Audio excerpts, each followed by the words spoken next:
संत रामपाल जी महाराज एक ऐसे महान संत जिन्होंने अपनी सतभक्ति, तत्व ज्ञान, करुणा और सेवा के बल पर समाज में नई मिसाल कायम की है।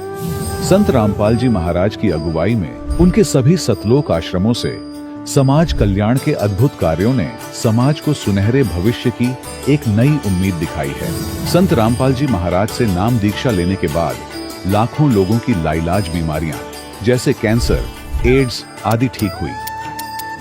संत जी के ज्ञान से प्रेरित होकर उनके अनुयायियों ने लाखों यूनिट रक्तदान किया। संत जी ने लाखों बहन बेटियों का दहेज मुक्त विवाह करवाया।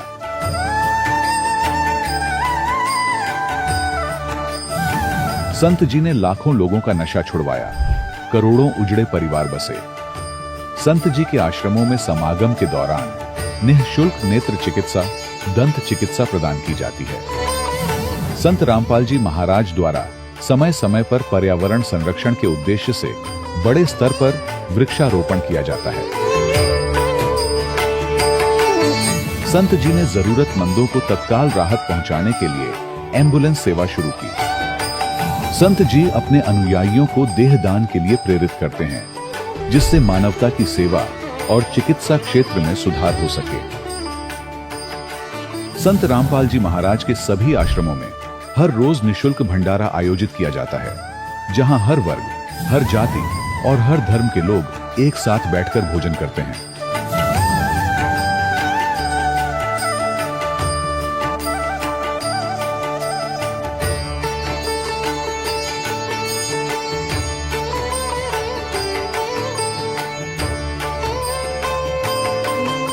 संत रामपाल जी महाराज की अन्नपूर्णा मुहिम ने गरीब और बेसहारा लोगों के जीवन में एक नई ऊर्जा और उम्मीद को जन्म दिया है।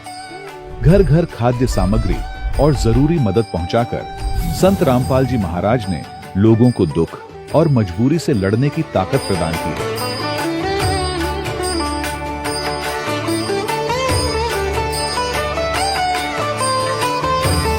संत रामपाल जी महाराज द्वारा गरीब लोगों के लिए घर बनवाने का अद्भुत कार्य एक ऐसी मिसाल कायम कर रहा है जो सदियों सदियों संत जी की उदारता और दया भावना के तौर पर जाना जाएगा।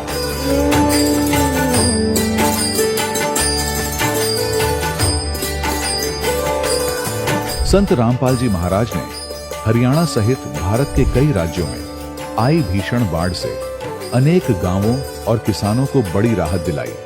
तत्काल लाखों फुट पाइप और हजारों मोटर उपलब्ध कराकर किसानों के खेतों और गांवों में भरे बाढ़ के पानी को बाहर निकालकर उनको नया जीवन दान प्रदान किया।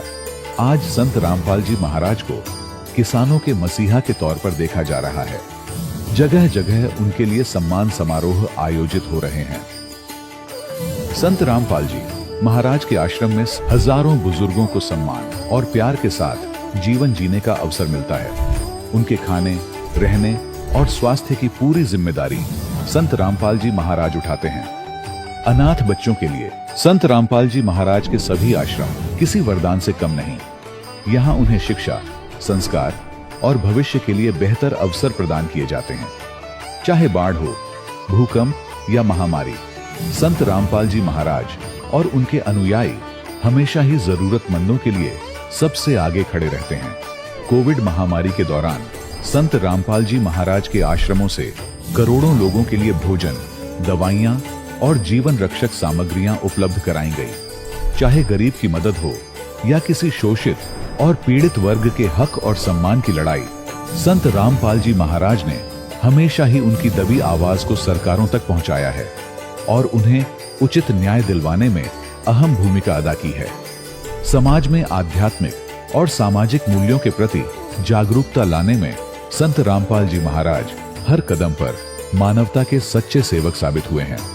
संत रामपाल जी महाराज का जीवन हमें सिखाता है कि सच्ची सेवा वही है जो निस्वार्थ भाव से की जाए। आइए हम भी इस महान सेवा के कार्य में इस महान संत से जुड़ें और संत रामपाल जी महाराज से नाम दीक्षा लेकर अपने जीवन को धन्य बनाएं।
देव भगवान अल्लाह, खुदा, ईश आदि नाम एक ही शक्ति के हैं।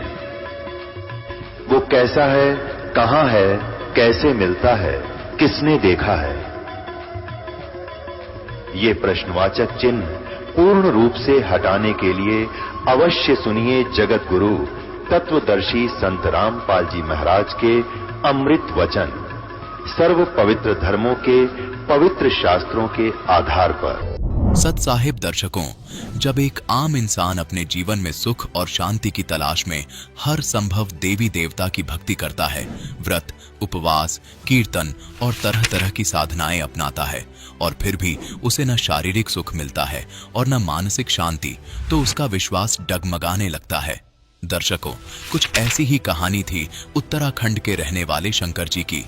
शंकर जी ने अपने जीवन में शिव जी की पूजा की, हनुमान जी की आराधना की और अन्य देवी देवताओं की भी साधना करते रहे, लेकिन इसके बावजूद भी न तो शारीरिक लाभ मिला और न ही मानसिक लाभ प्राप्त हुआ। लेकिन शंकर जी का कहना है कि मेरा जीवन तब पूरी तरह परिवर्तित हुआ कि जब से मैंने संत रामपाल जी महाराज द्वारा लिखित पुस्तक ज्ञान गंगा पढ़ी और संत रामपाल जी महाराज से नाम दीक्षा ग्रहण की।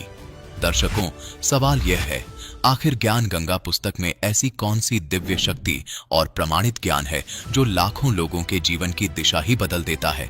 आखिर इसके पीछे की सच्चाई क्या है? आइए सुनते हैं शंकर जी की कहानी उन्हीं की जुबानी। सर नमस्कार। नमस्कार साहब। क्या नाम है जी आपका? मेरा नाम शंकर दास, हल्द्वानी, जिला नैनीताल, उत्तराखंड। सर, संत रामपाल जी महाराज से आप कब जुड़े? संत रामपाल जी महाराज से सन 2012 में 13 अक्टूबर को जुड़ा। संत रामपाल जी महाराज से नाम दीक्षा लेने से पहले आप क्या भक्ति साधनाएं करते थे? ब्रह्मा, विष्णु, महेश, हनुमान और शिव जी, इन सब की मैं पूजा करता था। और उसके बाद फिर मुझे पता चला कि और दयानंद सरस्वती जी और ये वेदों के महान विद्वान थे और उनने उसकी अनुवाद भी किया है। ये सत्यार्थ प्रकार नामक एक पुस्तक उनने लिखी है। तो मैं उस पुस्तक को लेने बाज़ार में गया और बाज़ार से खरीद लाया। उसके बाद वो पढ़ी तो मैं ये है कि उससे नास्तिक हो गया। और जब मैंने वो पढ़ा, उसमें उनके ज्ञान चर्चाएँ वगैरह सुनी तो मेरे गले नहीं उतरी और तो मैं उसको पढ़ते पढ़ते उसे लास्ट करने से मैं नास्तिक हो चुका था। उसके बाद मैं 10 साल तक नास्तिक रहा। उसके बाद फिर मेरा सारा आध्यात्मिक नशा ख़त्म हो गया और फिर उसके बाद मैं 10 साल तक मैं नास्तिक रहा। तो उसके बाद फिर दोबारा मैं गीता वगैरह, रामायण वगैरह इनके प्रसंगों पर आया। उसके बाद तब मैं दोबारा अध्यात्म की ओर रुझान हुआ मेरा। संत रामपाल जी महाराज की शरण में कैसे आए आप? संत रामपाल जी महाराज की शरण में और मैंने पुस्तक, वो ज्ञान गंगा पुस्तक पढ़ी और 6 महीने तक वो पुस्तक पढ़ी मैंने। 6 महीने तक पुस्तक पढ़ी। उसके बाद पुस्तक पढ़ते पढ़ते एक दिन कोई मुरादाबाद वाले को अजीत भगत जी, और उनने देखा पुस्तक, आप पुस्तक में क्या पढ़ते रहते हो नीचे से? मैंने कहा मैं ये ज्ञान गंगा दिखाई, मैं ज्ञान गंगा पढ़ता हूँ।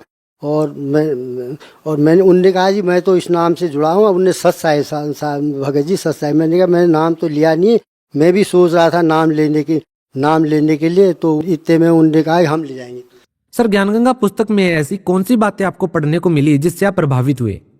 ज्ञान गंगा किताब में यह है कि गीता के बारे में सारे प्रश्नों के उत्तर, सटीक उत्तर देखे हैं और ब्रह्मा, विष्णु, महेश की स्थिति का पता चला और उन मंत्रों के बारे में पता चला। सर, संत रामपाल जी महाराज से नाम दीक्षा लेने के बाद आपको क्या क्या लाभ मिले? संत रामपाल जी महाराज से नाम लेने के बाद मुझे सबसे प्रथम लाभ तो यह है, मुझे आध्यात्मिक मोक्ष प्राप्ति का मार्ग मिला।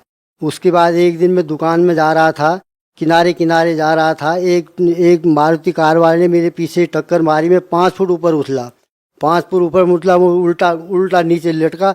तो एकदम मेरे मुंह से आए परमात्मा की रजा हुई और मैं एकदम खड़ा हुआ और मुझे खरोंच तक नहीं आया। जरा सी यहाँ पर खरोंच आई, यहाँ पर जरा छिल गया। उसके बाद मैं घर गया, मैंने एकदम दंडवत किया तो परमात्मा से मैंने कहा 1 पैसे की दवा नहीं लूँगा। तो मैंने कोई दवा नहीं, एकदम ठीक हुई। एकदम ऐसी किरणें मेरे ऊपर से आई और मैं एकदम सही हो गया। उसके बाद मैं 1 हफ्ते में बिल्कुल क्लियर हो गया। सर, जैसा कि संत रामपाल जी महाराज जी के शिष्य बताते हैं कि संत रामपाल जी महाराज से नाम दीक्षा लेने के बाद वो नशा छोड़ देते हैं। सर, आपके साथ ऐसा कोई अनुभव हुआ हो तो बताइए। नशा तो मैं शुरू में करता था, लेकिन उससे पहले ही मैं 15-20 साल पहले ही नशा छोड़ चुका था। अच्छा, आप संत रामपाल जी महाराज की भक्ति के बारे में कुछ बताइए। वो शास्त्र अनुकूल भक्ति बताते हैं, जो वेदों के गीता के अनुसार भक्ति बताते हैं। वही यही अनुभव है, उन्हीं के अनुसार उनने हमें बताई है, वही पूजा हम कर रहे हैं।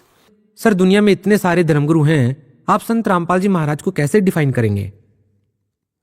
संत रामपाल जी शास्त्र अनुकूल भक्ति बताते हैं, जो शास्त्र मिल गया वही भक्ति बताते हैं। और वो पूर्ण संत हैं, जो वेदों में या सूक्ष्म में बताए हुए ज्ञान के हिसाब से वो बताते हैं, इसलिए हम उनको पूर्ण संत मानते हैं, इसलिए उनसे हमने नामदान लिया। सर, कहा जाता है कि संत रामपाल जी महाराज अन्य धर्म गुरु के बारे में कुछ न कुछ ऐसी टीका टिप्पणी करते हैं जिससे कुछ लोगों को आपत्ति होती है। आप क्या कहना चाहेंगे इस बारे में? टीका टिप्पणी कुछ नहीं करते हैं, जो शास्त्रों के में लिखा है वो सामने किताब रख के वो ज्ञान दिखाते हैं, वही वो बात बताते हैं। वो लोगों को टीका टिप्पणी लगती है, ऐसा नहीं है, वो सद्भक्ति बताते हैं। अच्छा, आप एक बात बताइए, क्या तीर्थ व्रत आदि करने चाहिए? तीर्थ व्रत नहीं करने। क्यों नहीं करने चाहिए? क्यों? तीर्थ व्रत में गीता में मना कर रखा है, अध्याय 9 के 25 में वो श्राद्ध करना मना कर रखा है, इसलिए वो सब शास्त्रों के अनुसार भक्ति बताते हैं। सर, आप एक बात बताइए, जो ज्ञान संत रामपाल जी महाराज बता रहे हैं, क्या भगत समाज आसानी से इस ज्ञान को समझ पाएगा? आप लोगों के क्या प्रयास हैं आखिर भगत समाज को समझाने में इस ज्ञान को?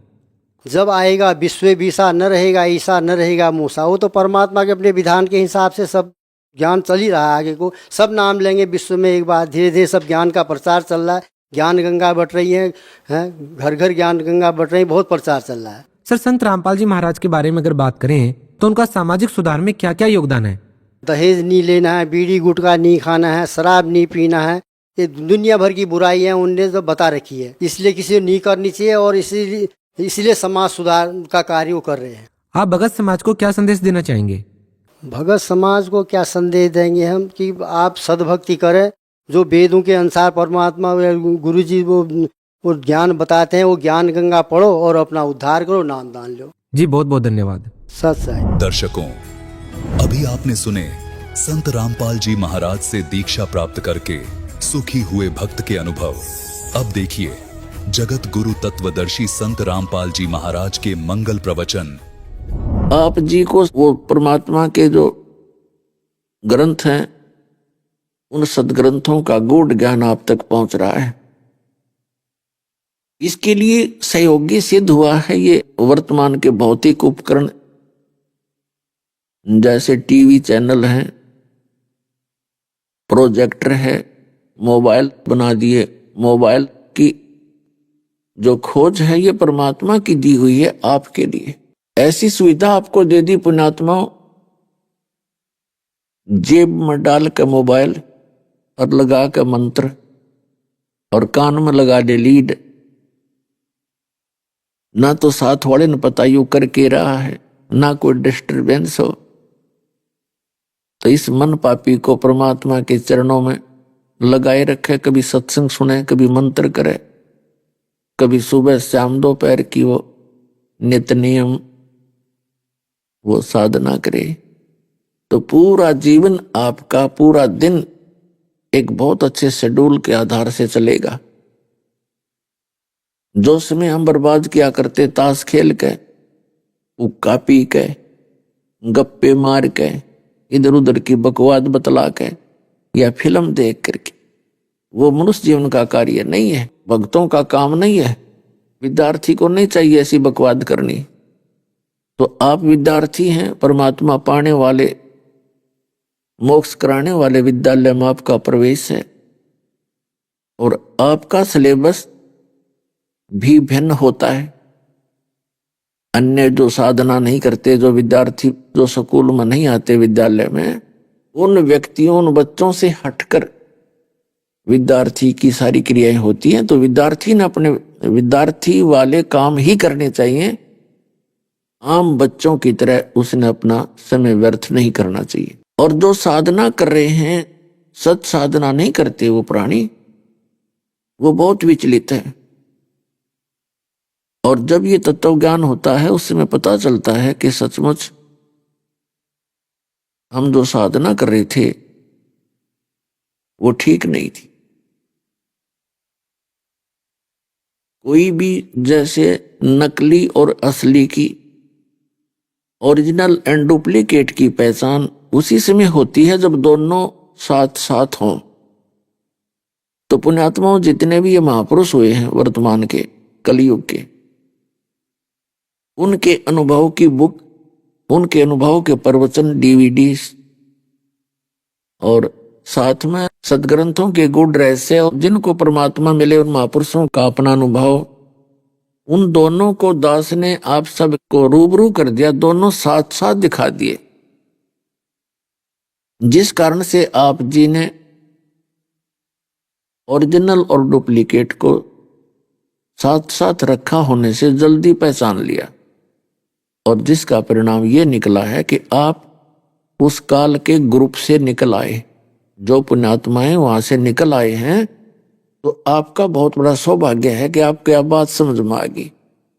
नहीं तो जो भी जहां पर लगा है वहां एक ऐसा सर्कल बना रखा है काल भगवान ने, बहुत वर्षों से इकट्ठे एक स्थान पर आ रहे हैं, जा रहे हैं, एक ग्रुप बन जाता है, और एक व्यक्ति वहां से निकलना चाहता है तो दूसरे टांग पकड़ते हैं, उसको हर तरह से व्यंग कसते हैं, उसके बाधा करते हैं। लेकिन ये ज्ञान समझ में आने के बाद आप सब बंधनों को तोड़कर यहां पहुंच जाओगे। और वही व्यक्ति ऊपर उठा है जिसने संसार की झूठी मर्यादाओं को तोड़ दिया है, उनका परित्याग कर दिया। तो पुण्यात्माओं, परमात्मा की भक्ति करने के लिए मनुष्य जीवन प्राप्त होता है, और मनुष्य जीवन प्राप्त करके जो भक्ति नहीं करते वो अपना जीवन नाश कर रहे हैं।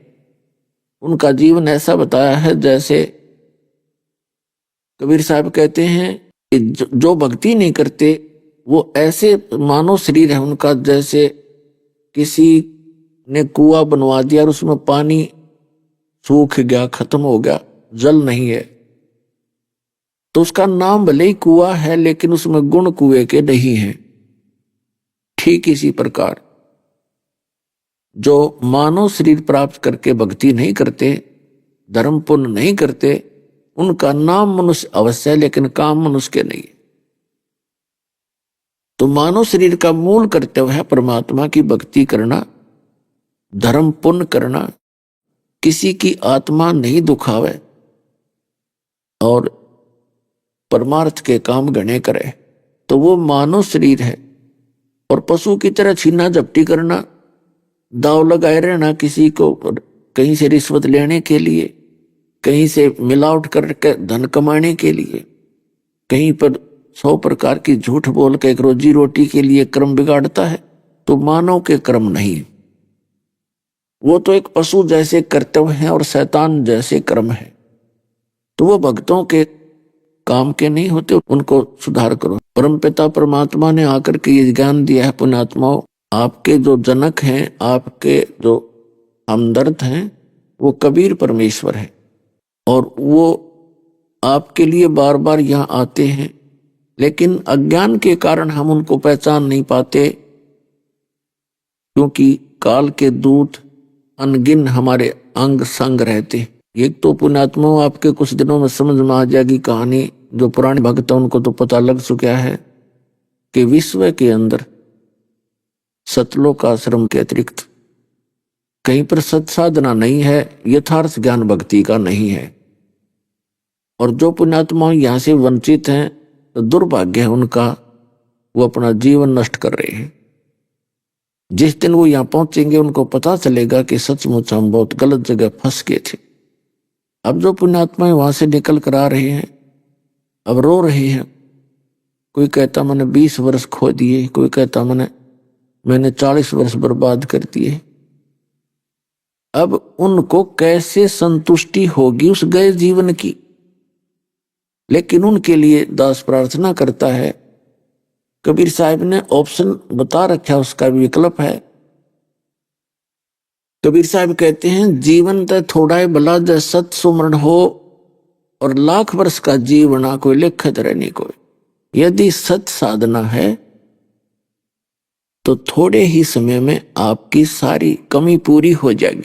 जैसे यहां आपको ऐसी श्रेष्ठ साधना मिलेगी, इतनी बहुमूल्य भक्ति मिलेगी। क्या बताया है? सत्य नाम पालड़े रंग होरी हो, 14 लोक चढ़ावे राम रंग होरी हो, 3 लोक पास्यंग धरे रंग होरी हो, तो ना तुले तुलाया राम रंग होरी हो। एक सतनाम के सिमरण की इतनी कीमत है, जैसे आपने लाल सुना होगा, देखा नहीं। लाल की कीमत करोड़ों में होती है, और इतना सा पत्थर होता है, छोटा सा 200 ग्राम का। तो जिसके पास लाल है तो कितना धनी व्यक्ति है। जो सतनाम जिसको प्राप्त हो गया और उसका मर्यादा में रहकर जो भक्ति करते हैं, उनको कितना भक्ति धन संग्रहित हो रहा है, उनका इकट्ठा हो रहा है। कहते हैं सतनाम पालड़े रंग होरी हो, और 14 लोक चढ़ावे राम रंग होरी हो, 3 लोक पासंग धरे रंग होरी हो, और तो ना तुले तुलाया राम रंग होरी। होरी का मतलब खुशी,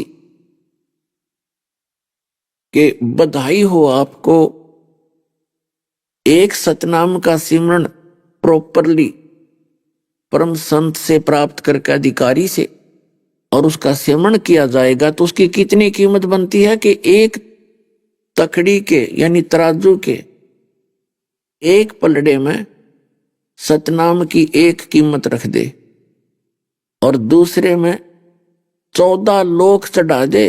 14 लोक, ये विष्णु का लोक, शिव जी का लोक, ब्रह्मा जी का लोक, और ये जो ऊपर के ब्रह्म लोक के अंदर, और जैसे धर्मराय का लोक, इंद्र का लोक, कहते ये 14 लोक भी एक पालड़े में रख दे इनकी कीमत। और 3 लोक पासंग धरे, पृथ्वी लोक, पाताल और स्वर्ग लोक, इनको पासंग रख दे।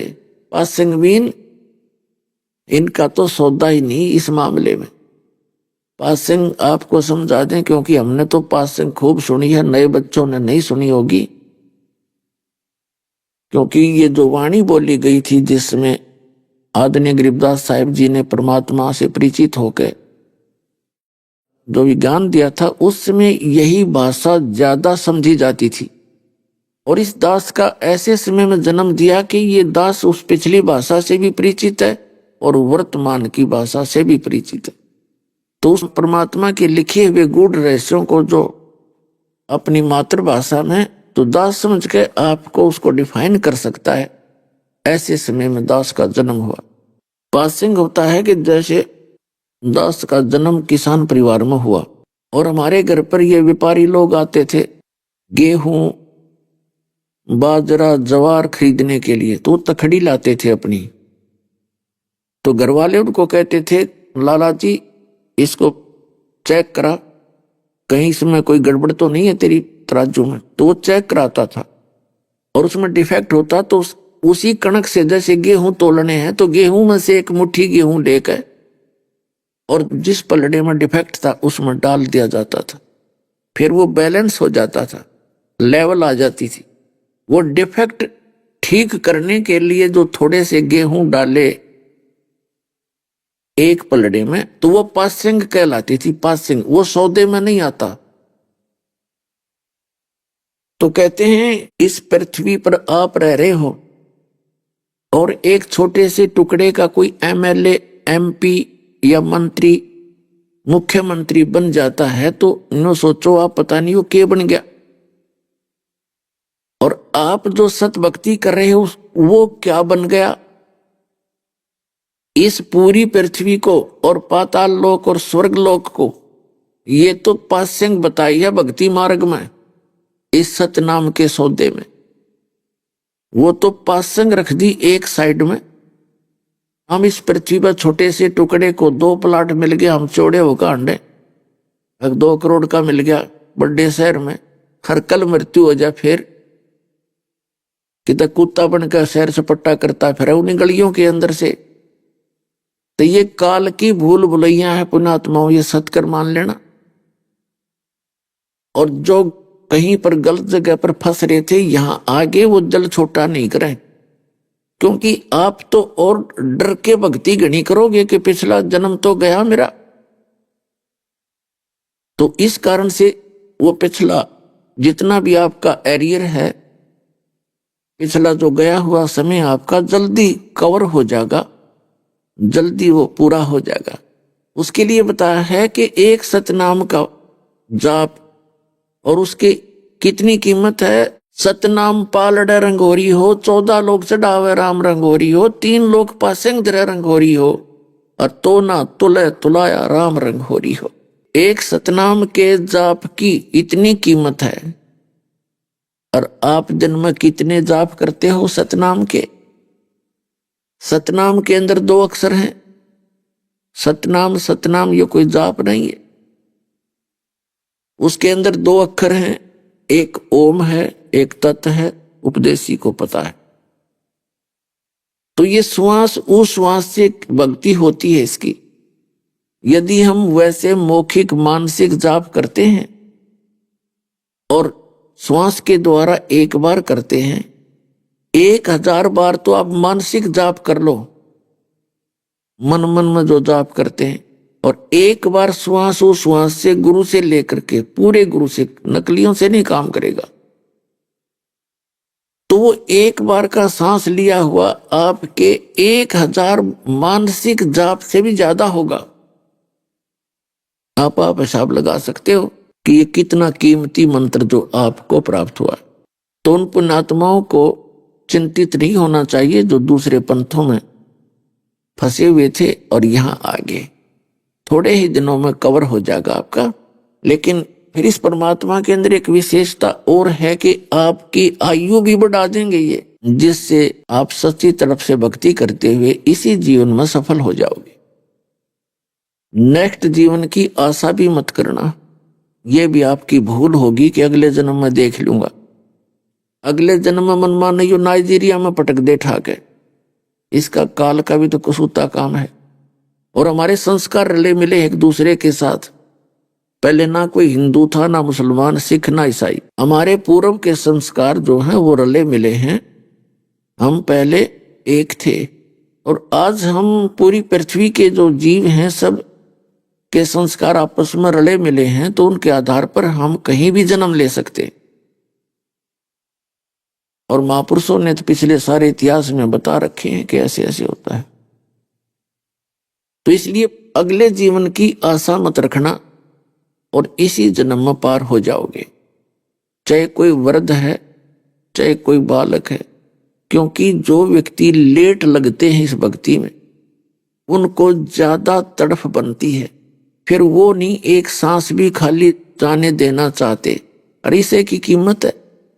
जो नए बच्चे लगते हैं, ठीक है, बहुत पुण्यक्रमी प्राणी हैं जो छोटी उम्र में लग गए, लेकिन वो इतनी तड़फ बना नहीं सकते क्योंकि उनका अभी माइंड जो है, उनका मस्तिष्क जो है संसारिक काम में भी व्यस्त घना रहता है।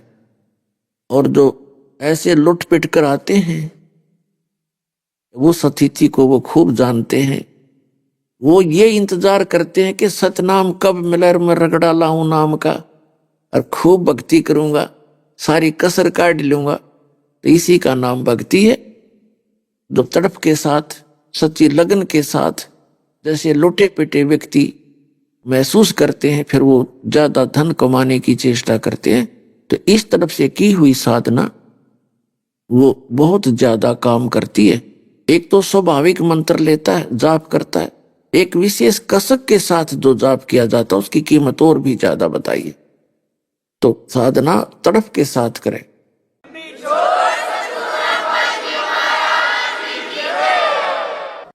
अपने आत्मा, हम सभी यहाँ काल के जाल में फंसे हुए हैं और हम अपनी परंपरागत क्रियाओं को सही मान रहे होते हैं। क्योंकि हम जब भी देखते हैं या सुनते हैं अपने कुल के लोगों से, धर्म के लोगों से, तो हम अपने इस संसारिक और अपने ग्रस्त आश्रम के ही विषय में अधिक जानकारी प्राप्त करते हैं और उसमें हम व्यस्त हो जाते हैं। वो परमात्मा आता है, फिर हमें याद दिलाता है। अपने आत्मा जैसे बच्चा मां के गर्भ के अंदर होता है, तब तो उसको पूर्ण ज्ञान होता है कि अब मेरा जाने के बाद संसार में क्या कर्तव्य है, मुझे कैसे साधना करनी चाहिए, और पीछे मैंने कितनी गलतियां की, कितने मनुष्य जीवन नष्ट किए, वो उसको पूरे दिखाई देते हैं। उस समय तो पूरी तरफ में होता है कि किसी प्रकार एक बार बाहर निकलूं मां के गर्भ से और फिर भक्ति करा करूंगा। और बार आते इस काल ने ऐसी व्यवस्था कर रखी है जिसके 3 गुण हैं। एक रजगुण युक्त ब्रह्मा जी, सतगुण युक्त विष्णु जी, तमगुण युक्त शिव जी। ये इस काल के पुत्र हैं। यहाँ का जो भगवान है, जिसको ऋषि लोग ब्रह्म कहते हैं और संतों ने उसे काल कहा है, इसका राज्य है ये 21 ब्रह्मांड। 21 ब्रह्मांड का शासक है ये, 21 ब्रह्मांड का प्रभु है, स्वामी है, और वो पूर्ण परमात्मा असंग ब्रह्मांड का मालिक है। यहाँ का जो लोक है, यहाँ जन्म और मृत्यु सदा बनी रहेगी, और यहाँ केवल जैसा कर्म प्राणी करेगा वैसा ही फल मिलेगा, दोनों भोगने पड़ेंगे। यहाँ पशु पक्षियों की योनि भी कंपलसरी है, सबको मिलेगी। लेकिन पूर्ण परमात्मा सत्य पुरुष की साधना करने से आपका सदा के लिए छुटकारा हो जाएगा, और वो स्थान मिलेगा जहां कभी दुख नहीं होता और पुनः जन्म मृत्यु वहां नहीं होती। तो उस ज्ञान को देने के लिए परमात्मा स्वयं आते हैं। उस ज्ञान को बताने के लिए परमेश्वर को स्वयं आना पड़ता है, क्योंकि ये काल भगवान सभी प्राणियों को मिसगाइड करके, भ्रमित करके रखता है। जो अच्छी आत्माएं होती हैं उनको गुरु पद पर बैठा देता है ये, कोई भी कारण बनाकर। और वो पुण्यकर्मी होती है, उनके पिछले जन्म के संस्कार बहुत अच्छे होते, जिस कारण से वो चाहे सारी उम्र झूठ बोलें, सारी उम्र कुबद करें और कितना ही पाप इकट्ठा करें, तो भी उनको कोई हानि नहीं होती दिखती। और उनके कुछ वचन में भी शक्ति होती है। वो पूर्व जन्म की बैटरी उसकी चार्ज है, भविष्य में वो अपने कर्म फोड़ रहा है, फिर उनको इकट्ठा ही ऐसा नरक में डाला जाएगा जो परमात्मा के बच्चों को भगवान से दूर रखने का काम कर रहा है, जो नकली गुरु बनके। तो वो सबसे बड़ा अपराधी है भगवान की दृष्टि में, कबीर साहब की दृष्टि में। ये काल क्या करता, अच्छी आत्माओं को सिलेक्ट कर लेता है, उनको भ्रमित करता है, फिर वो प्रभु पाक जाते हैं। 100, 200, 1000, 2000 जिसके चेले हो गए। और भाव, चेलों का भाव तो, श्रद्धालुओं का तो, विद्यार्थी का भाव तो विद्यार्थी वाला ही होता है, यानी भक्तों का भाव भक्तों वाला ही होता है। वो तो उस जो गुरु पद पर बैठा है, वो अकलहीन प्राणी, उसको भी गुरु मानकर, संत मानकर श्रद्धा से उसकी सेवा करते हैं, उसको दक्षिणा देते हैं। वो अपने भी कर्म फोड़ रहा है और उन पुण्यात्माओं को बर्बाद कर रहा है जो भक्ति के लिए निकले थे। तो इतना बड़ा अपराधी इस पृथ्वी पर और दूसरा व्यक्ति नहीं हो सकता जो झूठा गुरु है भगवान के दरबार। तो पुण्यात्मा उस ज्ञान को देने के लिए परमेश्वर स्वयं आते हैं। और ऋग्वेद मंडल नंबर 9 सूक्त नंबर 86 और मंत्र नंबर 26 और 27 में, ऋग्वेद मंडल नंबर 9 सूक्त 82 मंत्र 1, 2, 3 में, ऋग्वेद मंडल नंबर 9 सूक्त 20 मंत्र 1 में, ऋग्वेद मंडल नंबर 9 सूक्त 54 मंत्र 3 में, ऋग्वेद मंडल नंबर 9 सूक्त 94 के मंत्र 1 में, ऋग्वेद मंडल नंबर 9 सूक्त 95 के मंत्र नंबर 2 में, ऋग्वेद मंडल नंबर 9 सूक्त 96 यानी 96 के मंत्र 16 से लेकर 20 तक, और भी अनेक स्थानों पर यह प्रमाण है कि वो परमात्मा ऊपर के लोक में रहता है।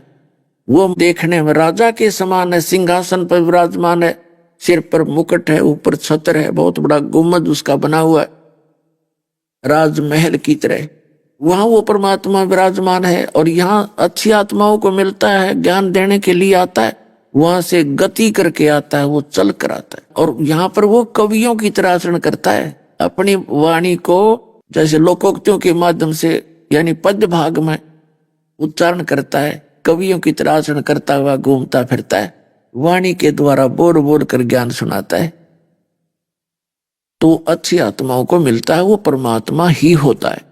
तो किन किन को मिला था? आदरणीय धर्मदास साहिब जी को, आदरणीय मुल्कदास साहिब जी को, आदरणीय नानक साहिब जी को, आदरणीय दादू साहिब जी को, आदरणीय गरीबदास साहिब जी, गांव छुडानी, जिला झज्जर, हरियाणा वाले को।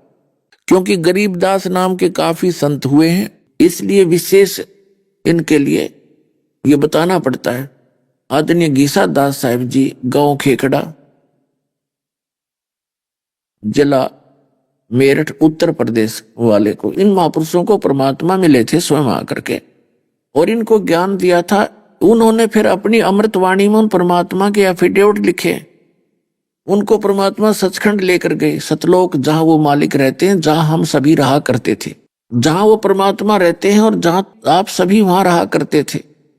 आपने एक भयंकर गलती की जिस कारण से आप यहां आकर फंस गए, और अब इसने इतना मिसगाइड कर दिया, आपके समझाने से भी समझ में ना आती कि कोई और स्थान भी है, क्योंकि आपने असंख्य युग हो गए यहीं जन्मते और मरते, और इसी प्रोसीजर को आपने अंतिम मान लिया। यहां मृत्यु है, कोई बात नहीं, ठाके फूके हो, गाड़े हो, बाकी नो सोचे हम तो ठीक हैं अभी। जो मृत्यु को प्राप्त हो गया वो भी ये सोच रहा था हम तो अभी ठीक है। तो यह भूल जिस दिन मिटेगी आपकी, तो भक्ति शुरू होगी, और ये भूल मिटेगी इस ज्ञान से। तो वो परमात्मा स्वयं आते हैं ये ज्ञान सुनाने के लिए। आदरणीय गरीबदास साहिब जी, गांव छुडानी, जिला झज्जर, हरियाणा वाले, इनको परमात्मा मिले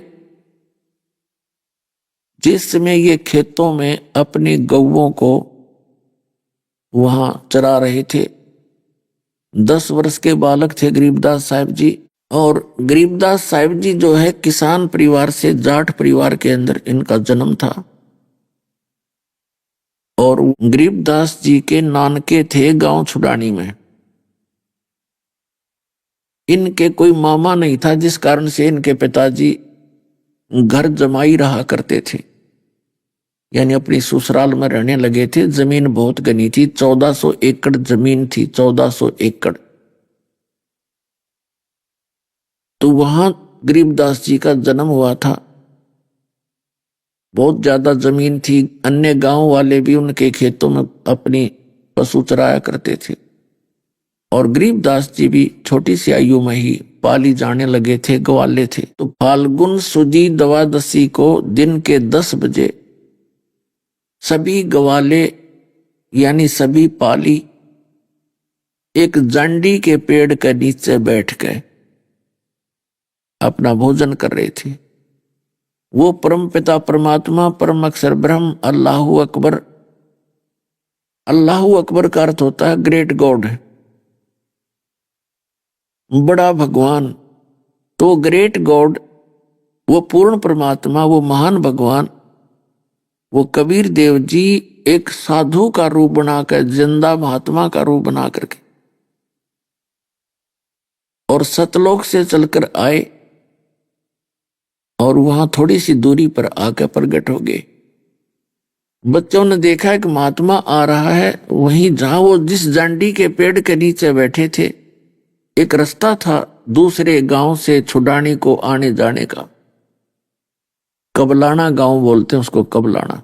तो उन्होंने देखा कोई रास्ते चलता महात्मा आ रहा है, और उनसे महात्मा जी से कहा कि महात्मा जी आओ भोजन पाओ। परमेश्वर ने कहा कि बच्चों भोजन मैं पाके आया हूं, भोजन तो करके आया हूं अपने गांव से। उन बच्चों ने पूछा आपका गांव कौन सा है? परमात्मा ने बताया मेरा गांव सतलोक है। अब पहले इतनी जानकारी लोगों को नहीं होती थी, आसपास के गांव से भी परिचित नहीं होते थे। उन्होंने सोचा होगा कोई सतलोक गांव। फिर कहा महाराज जी अगर भोजन नहीं खाओगे ना तो हम अतिथि को ऐसे नहीं जाने देते, आपने दूध तो पीना पड़ेगा। यानी एक विशेष आदर भाव से प्रार्थना की, आग्रह किया। तो परमेश्वर ने कहा कि भाई यदि दूध पिलाना चाहते हो तो मैं कंवारी गाय का दूध पीता हूं। जो बड़े बड़े पाली गवाले थे उन्होंने कहा कि बाबा जी आप तो मजाक करते हो, आपकी दूध पीने की नीत नहीं है। तो परमात्मा ने कहा भी देख लो, दूध पिलाना है तो पिला दो, दूध पिया करो कंवारी गाय का मैं। तो गरीबदास जी खड़े हुए 10 वर्ष के बालक थे, एक बछिया को लाए पकड़कर जो उनकी प्रिय बछिया थी, और कहा देखो महाराज जी इस बछिया के बच्चा तो है नहीं, ये दूध कैसे देगी। तो परमात्मा ने कबीर जी ने कहा कि भी ऐसे एक काम कर, एक कोई बर्तन लाओ साफ करके। तो उनके पास जैसे पानी पीने का या लस्सी वगैरह का जो पात्र था वो रखा था, वो साफ कर दिया था। गरीबदास जी 10 वर्ष के बालक ने बछिया के थनों के नीचे पात्र कर लिया वो मिट्टी का बर्तन, और कबीर परमात्मा खड़े हुए बछिया के कमर पे थपकी लगा दी, आशीर्वाद दे दिया। अपने आप सतन लंबे लंबे हो गए, उनमें से दूध निकलने लगा, और वो पात्र भर जाने के बाद दूध अपने आप बंद हो गया। गरीबदास जी ने वो पात्र लाकर के परमात्मा को दे दिया। कबीर परमेश्वर ने उसमें से कुछ दूध पान किया और शेष दूध को कहा ले बच्चों पालियो, तुम पी लो, अमृत है भाइयों। लेकिन संस्कार बिना, और कहते हैं सकल पदार्थ हैं जग माही कर्महीन नर पावे नाही। अन्य जो बड़े बड़े पाली थे, ग्वाले थे, वो कहने लगे हम ना पीवा, यो पाप का दूध कुंवारी गाय का निकाल दिया और जादू जंतर कर रखा है तूने इसके अंदर, और फिर तेरी जात का पता नहीं तू कौन सी जाति का, तेरा जूठा ना पीवा। वो तो उठकर चले गए जो बड़े बड़े थे, कोई 20 वर्ष का, कोई 40 वर्ष का, कोई 50 वर्ष का, 10-12 पाली थे। गरीबदास जी कहने लगे लाओ महाराज जी मुझे दो, आपका अमृत कब कब प्राप्त हो। पुण्यात्माओं ये पिछले पुण्य से होते हैं पूर्ण हंस मुराद, ये पिछले संस्कारों से ही ऐसी भावना बच्चों में होती है, बचपन से ही होती है। संस्कारी प्राणियों के अंदर बचपन से उसके लक्षण न्यारे होते हैं आम व्यक्ति से। तो उन्होंने दूध पिया और उनके अंदर एक विशेष चेतना हुई। जिस उद्देश्य को लेकर परमात्मा आए थे वो उसको भी पूरा करना था। अच्छी आत्माओं को मिलते हैं, उनको ज्ञान बताते हैं, अपनी महिमा सुनाते हैं। तो परमात्मा सुनाने लगे कि बेटा भक्ति करनी चाहिए, मनुष्य जीवन बार बार नहीं मिलता। गरीबदास जी कहने लगे महाराज जी हम भक्ति करते हैं भगवान विष्णु की, भगवान शंकर की, और अपने जैसे आसपास के गांव में कोई और छोटी मोटी मान्यता होती है उसका नाम लिया। तो परमात्मा ने बताया कि बेटा ये ब्रह्मा विष्णु महेश ये अजर अमर नहीं है, इनकी भी जन्म मृत्यु होती है, और तुम यहाँ के रहने वाले नहीं हो। आज आपको कितना ही सुख है और 1 मिनट में मृत्यु हो जाती है। तो मृत्यु की दर पहले ज्यादा थी गांव में, क्योंकि कोई किसी कारण से मृत्यु होती रहती थी, कोई रिश्तेदारी में, तो बुरी तरह हाहाकार मचा रहता था। तो ये पता था गरीबदास जी को, और पुण्यकर्मी प्राणी की ये बात जल्दी घर कर जाती है। तो गरीबदास जी ने कहा भगवान कोई और लोक है। परमात्मा ने बताया कि बेटा एक ऐसा स्थान है जहां तुम पहले रहा करते थे, और वहां ना बुढ़ापा है ना मृत्यु है, वहां जरा मरण नहीं है। सबसे बड़ा दुख इस प्राणी के ऊपर है बुढ़ापे का, वृद्धावस्था। वृद्धावस्था के अंदर इसके ऊपर सारे कैर टूटे हैं, आंख काम नहीं करे, दांत निकल जा, पिंडियों में भड़क के देख, शरीर कंडम, कोई ना कोई समस्या शरीर में पैदा रहती है। और फिर मृत्यु। अब जैसे एक व्यक्ति ने सारा जीवन लगा के मकान बनाया, 2-3 संतान उसके हुई, उनका पालन पोषण करा, 1 मिनट में मृत्यु होगी। अब हाहाकार मच गई उस परिवार के अंदर, टक्कर मार रहे हैं पूरा परिवार। अब बने क्या, वो तो हो गया सो हो गया।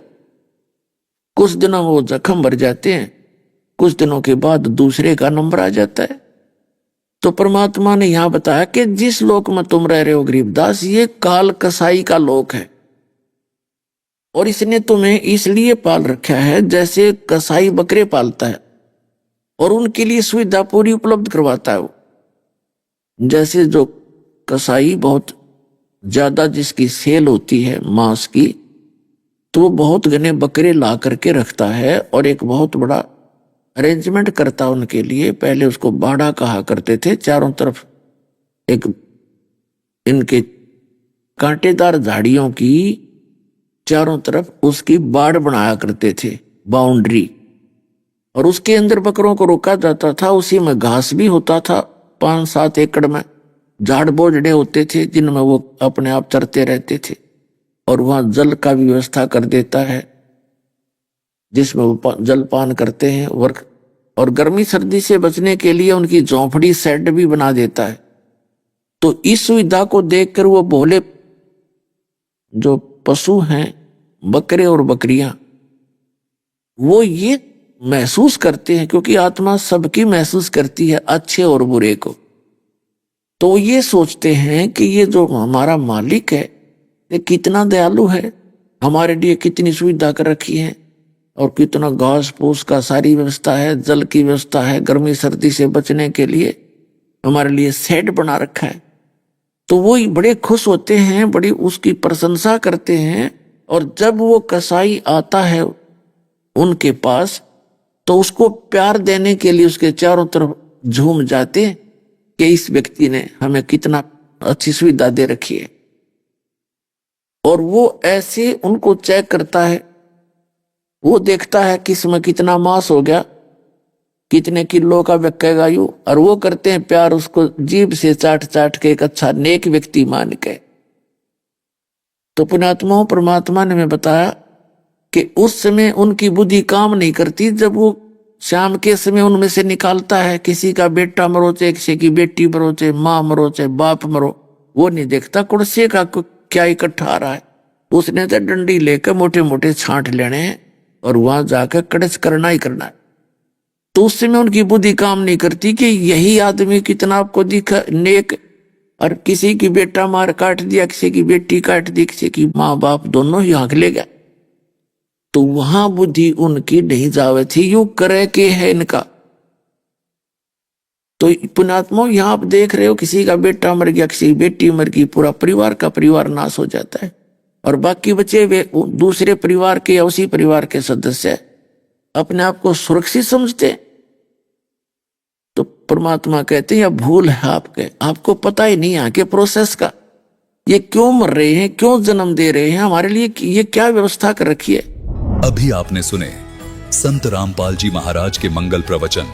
आइए अब सुनते हैं संत रामपाल जी महाराज से नाम दीक्षा लेकर सतभक्ति करके अद्भुत लाभ प्राप्त करने वाले अनुयायी के विचार।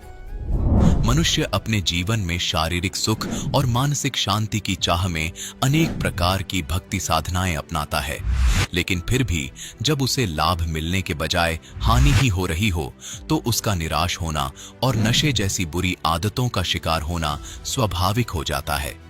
दर्शकों, कुछ ऐसी ही कहानी थी पंजाब के रहने वाले मधुकर यादव जी की। मधुकर यादव जी ने अपने जीवन में वर्षों तक ब्रह्मा, विष्णु और अन्य देवी देवताओं की भक्ति साधना की, लेकिन जब इन्हें इतनी भक्ति साधना करने के बावजूद भी कहीं से राहत नहीं मिली तो इन्होंने सतपाल जी महाराज जैसे धर्म गुरुओं का दरवाजा भी खटखटाया, लेकिन अफसोस मधुकर जी को सभी जगह से निराशा ही हाथ लगी और फिर शारीरिक और मानसिक कष्टों से तंग आकर इन्होंने शराब जैसी गंदी आदत को अपना लिया। लेकिन दर्शकों, आज मधुकर यादव जी का कहना है कि जब से मैंने संत रामपाल जी महाराज की शरण ग्रहण की है और उनके द्वारा दी गई शास्त्रानुसार भक्ति साधना को अपनाया है, तब से मेरा और मेरे परिवार का जीवन पूरी तरह बदल गया है। दर्शकों, आखिर ऐसी कौन सी भक्ति विधि है जिसे संत रामपाल जी महाराज बता रहे हैं? आखिर इसके पीछे की सच्चाई क्या है? आइए सुनते हैं मधुकर यादव जी की कहानी, उन्हीं की जुबानी। सर नमस्कार। नमस्कार सर। सर क्या नाम है आपका? मधुकर यादव सर। मधुकर जी, आप कहाँ से आए हो? सर मैं लुधियाना पंजाब से आया हूँ। सर संत रामपाल जी महाराज जी से जुड़ने से पहले आप क्या भक्ति साधनाएं करते थे? सर मैं सतपाल जी महाराज से नाम दीक्षा लेके भक्ति करता था। कितने साल तक आपने भक्ति की? सर मैं उनके यहाँ 10 साल किया था। कि आपको कोई विशेष लाभ भी मिला वहाँ से? नहीं सर, कोई विशेष लाभ नहीं मिला सर। तो फिर सर आपको संत रामपाल जी महाराज जी के बारे में कैसे पता चला? सर हमको संत रामपाल जी महाराज के भक्त थे जो है, वो हमारे पिताजी को आगे बताए कि आप बरवाला में जाइए, संत रामपाल जी महाराज आए हुए पूर्ण परमात्मा, उनसे नाम दीक्षा लेके भक्ति करो और अपने बच्चों का भी कल्याण करो। तो सर पापा जी हमारे और हमारा लड़का बड़ा वाला गया जो है संत रामपाल जी महाराज की शरण में बरवाला जाके नाम दीक्षा लिया और जो है भक्ति की। तो फिर पापा हमारे आए तो बोले बेटा चले जाओ बरवाला, वहाँ पर संत रामपाल जी महाराज आए हुए हैं, नाम दीक्षा लेके भक्ति करो। मैं कहा मैं भक्ति कर रहा हूँ, मैं सतपाल जी महाराज को अपना गुरु बनाया हूँ और आपने छोड़ दिया और हमको भी छुड़वा रहे हैं। तो बोले बेटा संत रामपाल जी महाराज पूर्ण परमात्मा आए हुए हैं। तो मैं कहा मैं कैसे यकीन कर लूँ कि संत रामपाल जी महाराज पूर्ण परमात्मा है और सतपाल जी महाराज जो है पूर्ण परमात्मा नहीं है। बोले बेटा ये जो है ग्रंथ हमारे जो है हमको जो है सारा जो है प्रमाणित है कि जो तत्वदर्शी संत है उससे नाम दीक्षा लेके भक्ति करने से पूर्ण मोक्ष प्राप्त होता है। तो बोले जो है कि अगर आपको यकीन नहीं है कि संत रामपाल जी महाराज परमात्मा है तो आप जो है परमात्मा से परीक्षा ले लो। मैं कहा ठीक है कोई बात नहीं सर। तो फिर हमने सर एक दिन रात में जो है सोने जा रहे थे तो मैं ऐसे ही जो है अपने मन में जो है कहा, मैं कहा अगर पूर्ण परमात्मा संत रामपाल जी महाराज हैं तो आज रात में हमको सपने में दर्शन देंगे, या सतपाल जी महाराज हैं तो वो हमको जो है दर्शन देंगे। तो सर उसके बाद फिर हमने ये करके जो है सो गया। तो फिर सतपाल जी महाराज का तो पता नहीं लगा सर कहीं कि कहाँ गए हो। संत रामपाल जी महाराज कबीर साहब के रूप में जो है गुरु और गोविंद की जो फोटो है मालिक की, उसमें हमको दर्शन दिए। बोले बेटा तुम क्या सोच रहे हो, कुछ मत सोचो, जाओ नाम दीक्षा लेके भक्ति करो। सर आपको इतना अद्भुत लाभ मिला है कि आपको संत रामपाल जी महाराज जी ने दिखाया कि वही पूर्ण संत है, वही सच्चे संत हैं। तो सर संत रामपाल जी महाराज जी व सतपाल जी महाराज के ज्ञान में आपको क्या भिन्नता नजर आई? सर जी उनके ज्ञान में सतपाल जी महाराज में कहते हैं गुरुर ब्रह्मा गुरुर विष्णु गुरुर देवा महेश्वरा गुरुर साक्षात पार ब्रह्म तस्मै श्री गुरुवे नमः। तो मैं उस पार ब्रह्म की जो है खोज में था कि वो पूर्ण ब्रह्म पार ब्रह्म है कौन। तो सतपाल जी महाराज बताते हैं कि प्रकाश रूप में जो है वही ब्रह्म है, वही पूर्ण परमात्मा है। और संत रामपाल जी महाराज बताते हैं सर कि जो है ये जो प्रकाश हम देखते हैं ये जो है ज्योतिरंजन काल का है। संत रामपाल जी महाराज के शरण में जाने से हमको उस पूर्ण परमात्मा की प्राप्ति हुई, जो पूर्ण परमात्मा इस टाइम कबीर साहिब संत रामपाल जी महाराज के रूप में आए हुए हैं। हाँ जी सर। तो सर संत रामपाल जी महाराज से नाम दीक्षा लेने के बाद और क्या लाभ मिले आपको? सर हमको सबसे पहले लाभ तो हमको ये हुआ कि हमारे जीने का, यहाँ पर धरती पे पैदा होने का जो है हमको जो है पूर्ण प्राप्त हुआ कि संत रामपाल जी महाराज के समय में हमारा जन्म हुआ और हम संत रामपाल जी महाराज से नाम दीक्षा लेके हमको मोक्ष प्राप्त। और क्या लाभ मिला सर? सर हमको मेन लाभ ये हुआ कि हम एक दिन जो है हम दुकान, छोटी सी दुकान है साइकिल की अपनी लुधियाना में, तो हम आए जो है छुट्टी करके, हमारी भक्तमती जो है बैठी हुई थी पंखा चालू करके। 9:30 बजे से पंखा राइट टाइम चल गया था। उसके बाद 1:45 बजे पंखा उन्होंने बंद कर दिया। उसके बाद हम आए 1:30 बजे, हमने बटन दाबा, पंखा चलाया, बैठ गया। फिर उसके बाद मैं कहा चलो परमात्मा का जो है थोड़ा सा सतनाम का जाप कर लेता हूँ। तो हमने बैठ के जो है संत रामपाल जी महाराज की फोटो लगाई हुई है, वहाँ पर उनके ध्यान दे के जो है हम संत रामपाल जी महाराज की तरफ से सतनाम का सुमरण करने लगे और हम थोड़ा सा हट के बाहर चले गए। वहाँ पर देख रहा हूँ कि हमारा पंखा जो है नीचे टूट के जो है तार सहित लेके गिर गया। तो परमात्मा जो है हमको हमारी ऐसे रक्षा किए। नहीं रोज हम उसी के नीचे सोते थे, वहीं बैठते थे, बच्चे भी आते थे, भंडारा साथ में करते थे। मालिक ने एक तो लाभ वहाँ पर दिया कि हमको जो है बचा दिया, बच्चों को बचा दिया। एक दिन रात में जो है ऐसे ही पंखा गिरा, भक्तमती और हम दोनों आदमी सो रहे थे, बीच में पंखा गिरा, किसी को कोई चोट नहीं लगी। और इसके बाद जो है हमको लाभ हुआ कि संत रामपाल जी महाराज की दया से जो है हमारी पत्नी को हमारे में दर्द था, तो वो जो है हम उनको लुधियाना में कई जगह डॉक्टरों को दिखाया, गाँव में दिखाया। तो उसके बाद जो है दवा कराते कराते मैं थक गया। तो फिर एक दिन मैं गया जो है दवा लेके आया 12 बजे के लमसम और नीचे जाके बैठ गया। तो भक्तमती हमारी पत्नी आई, बोली जो है भगत जी हमारे कमर में दर्द बहुत हो रहा है। मैं कहा देखो भाई मैं दवा करा करा के शकल से हार गया हूँ। फिर बोले मैं क्या करूँ? मैं कहा ऐसा करो आप, हम संत रामपाल जी महाराज के शरण में जाओ, आप जो है उनसे नाम दीक्षा लो, भक्ति करो, उसके बाद परमात्मा जो है ठीक करेंगे। वो परमात्मा संत रामपाल जी महाराज से नाम दीक्षा लेके भक्ति किया। उसके बाद जो है जो हम दवा लेके आए थे 500 रुपये की दवा, उसके बाद उसने जो है फेंक दिया जो है कबाड़ में। गई जहाँ हम दंडवत प्रणाम करते हैं मालिक को, संत रामपाल जी महाराज को, वहाँ पर जो है वो दंडवत प्रणाम किया। उसके बाद संत रामपाल जी महाराज को याद किया, रोई, मालिक से संत रामपाल जी महाराज से कि परमात्मा हमारा कोई नहीं है इस दुनिया में, आपके अलावा कोई नहीं है। एक पति है, वो भी जो है जवाब दे दिया। अब हमारी कमर नहीं दर्द हो ठीक होगा तो हम क्या संत रामपाल जी महाराज परमात्मा हम ऐसे ही जो है रहेंगे, जो है बहुत बड़ी जिंदगी है, कैसे हमें व्यतीत करेंगे। तो इतना कहते कहते रोते रोते वहीं पर सो गई। फिर उसके बाद आधा पौना घंटा के बाद उसको होश आया, तो रात में उसी रात में परमात्मा संत रामपाल जी महाराज बोलते हैं, बेटा चिंता ना करो। उसको प्रसाद दिए, बोले बेटा ये लो प्रसाद खाओ और परमात्मा की भक्ति करो, मालिक दया करेंगे। तो उस दिन से लेकर आज तक लगभग 5 साल हो गए, कमर में दर्द नहीं हुआ। ऐसे पेट में जो उसको जो दर्द था, जिसको धरन कहते हैं यहाँ पंजाब में, हमारे यहाँ पुतनाड़ कहते हैं, जो वो जो लगभग 1.5-2 साल से वो जो है परेशान थी। गले में उसके पानी तक नहीं जाता था, खाना तो खाने की बात छोड़ दीजिए। फिर उसके बाद परमात्मा संत रामपाल जी महाराज से हम जो है अरदास लगाए कि परमात्मा ऐसी ऐसी दिक्कत है। तो संत रामपाल जी महाराज बोले बेटा भक्ति करो, मर्यादा में रहो, मालिक दया करेंगे। तो सर ये फायदा हुआ, तब से पुतनाड़ की भी इसको ठीक हो गई। सर जैसा कि संत रामपाल जी महाराज जी के अनुयायी बताते हैं कि पहले वो काफ़ी नशा करते थे और संत रामपाल जी महाराज जी से नाम दीक्षा लेने के बाद उनका नशा छूट गया। क्या सर आपके साथ भी कोई ऐसा अनुभव है? हाँ जी सर मैं बीड़ी पान जर्दा बहुत खाता पीता था। हमारी साइकिल की दुकान है, आपसे पहले भी बता चुका हूँ सर। वहाँ पर मैं बीड़ी और सिगरेट जो है पान जो है हमेशा रखे रहते थे। हम भी खाते थे, जो हमारे साथ में आते थे उनको भी खिलाते थे। तो उसके बाद जो है हम आपसे पहले बता दिया सर जो है कि मैं सतपाल जी महाराज से नाम लिया था, 10 साल हो गए थे, हमारी एक बीड़ी नहीं छूटी, बहुत कोशिश किया। तो फिर उसके बाद जो है पापा बोले हमारे जो है बेटा जाओ वहाँ पर तुम्हारा नशा भी छूट जाएगा। मैं कहा चलो ठीक है कोई बात नहीं, चलते देख लेते। वहाँ पर गए सर, तो वहाँ पर सर पहले मैं सिगरेट खरीदा, वहाँ मैं सिगरेट खरीद के पिया बस पे चढ़ते हुए। तो वहाँ पर जो भगत जो नाम दीक्षा लिए थे पहले भगत, वो बोले भाई सिगरेट कौन पी रहा है? मैं कहा जी मैं पी रहा हूँ। बोले यहाँ सिगरेट नहीं पीना। मैं कहा क्यों? बोले यहाँ पर सिगरेट नहीं पीना जो है ये संत रामपाल जी महाराज का जो है बस है जो है। मैं कहा जी ठीक है, अगर संत रामपाल जी महाराज के अंदर शक्ति है तो फिर हमको जो हमारा सिगरेट छुड़वा देंगे, हम नहीं पियेंगे। बोले ये बात है? मैं कहा हाँ जी। बोले ठीक है कोई बात नहीं, चलो जो है। मैं गए आश्रम में, वहाँ पर गए जो है, तो के बाद फिर देखा जो है वहाँ का देखा जो है क्या है जो है, फिर वहाँ पर नाम दीक्षा लिया। तब से लेकर आज तक नाम लेके 2013 में नाम लिया सर। तब से आज तक हमने जो है बीड़ी सिगरेट पान की दवा छोड़ो सर, मैं किसी को दुकान पर अपने बैठने तक नहीं देता हूँ, ना उसका मैं साइकिल रिपेयर करता हूँ। सर संत रामपाल जी महाराज जी से नाम दीक्षा लेने के बाद आपको इतने सारे लाभ मिले, इतने सारे अनुभव आपने बताए हैं, और एक आम समाज के लिए यहाँ पे एक बहुत बड़ा प्रश्न खड़ा हो जाता है कि एक ऐसे संत पे कैसे विश्वास किया जा सके। सर जी आप संत रामपाल जी महाराज पर मत विश्वास कीजिए। जो संत रामपाल जी महाराज जो हमारे ग्रंथ कहते हैं उस ग्रंथ पे आप विश्वास कीजिए। अगर संत रामपाल जी महाराज ग्रंथ के अनुसार अगर ज्ञान दे रहे हैं तो आप उस ज्ञान को मानिए। अगर कोई गुरु है, हमने नहीं नाम लिया, एक ही गुरु से नाम लिए थे और सत्संग बहुत सुना गुरु को, लेकिन कोई गुरु जो है प्रमाणित ज्ञान जो है या शास्त्र उठा के हमको नहीं बताया कि ये चीज़ यहाँ प्रमाणित है। संत रामपाल जी महाराज जो है गीता में सतपाल महाराज जी भी गीता नहीं पढ़ाते?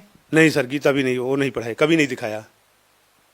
सर उनके भी लाखों अनुयायी हैं, आप ये बात कैसे कह सकते हैं? सर जी हम उनके साथ 10 साल हम रहे हैं जो है, लेकिन कभी कोई गीता उठा के या कोई कुरान शरीफ उठा के या जो है क्या नाम है गुरु ग्रंथ साहिब उठा के कभी कोई जो है प्रमाणित ज्ञान बताया ही नहीं। सर आप भगत समाज को क्या संदेश देना चाहते हैं? भगत समाज में यही संदेश देना चाहता हूँ, जितने भी संस्था से सारे जुड़े हुए हैं, कि आप अपना मान अभिमान छोड़कर संत रामपाल जी महाराज से नाम दीक्षा लेके अपना भक्ति करो, अपने बच्चों का अपने परिवार का कल्याण करवाओ जो है। जी धन्यवाद। नमस्कार सर।